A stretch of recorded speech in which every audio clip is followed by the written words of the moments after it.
मनरे हजार दुख थाउ पछे मुह सबुबेले हसुथाउ कारण दुनिया मुह देखे मन नुह जी केबे अभियोग करे मन रख ताकू भी कष्ट हुए। लोक मानकु डरिबा बिल्कुल छाड़ दियो कारण इज्जत ऊपर वाला देइथाय लोक नुह।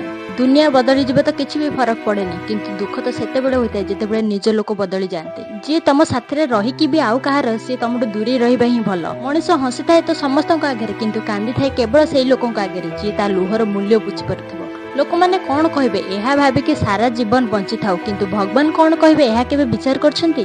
पृथ्वी रे जदि किछि कष्ट काम थाए सेइटा होछि मनुष्य चिन्हिबा भल देखैबा पई नुहे भल बनिबा पई बंच। जेते बेले तमे तमर विचार बदली थाओ मने रख तम दुनिया भी बदली जे पुणी थारा आरंभ करबा पई एबे भी डेरी होइनी। हमर प्रथम प्रेम और शेष प्रेम निजको भल पाइबा हेबा उचित। निजको भल पाइबा केबे भी तुमको दुख दबनी ताकू छाड़ दियो जे माने तुमको छाड़ देइछंती। किए भी तुमको भल पांतिनी बास तमर व्यवहार करिथांती जेते बेले तांकू तमर दरकार थाए। नीरवता सेई बुझी पारे जहा पाखरे भल हृदयटे थाए नहले बुद्धि तो समस्तक पाखरे थाए।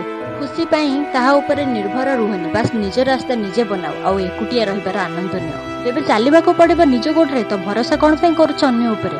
हंसिबा शिखंतु कारण कांदिबा तो जीवन जन्म हेबा क्षण शिखाई दे। सांग हुओ कि भल पाओ किंतु आशा काहाठारु भी करनी। सेई लोकंक हृदय भांगी जाय जे सब बेले अन्यर हृदय रखिबाकू चेष्टा करे। जार हृदय बड़ होइଥାଏ ताकू दुख भी बड़ मिलिଥାଏ। भूल हेबा प्रकृति अटे मानि नेबा संस्कृति आ ताकू सुधारिबा प्रगति अटे। सब किछि बही शिखाई न थाए किछि जीवन आ संपर्क माने भी शिखाई थांते।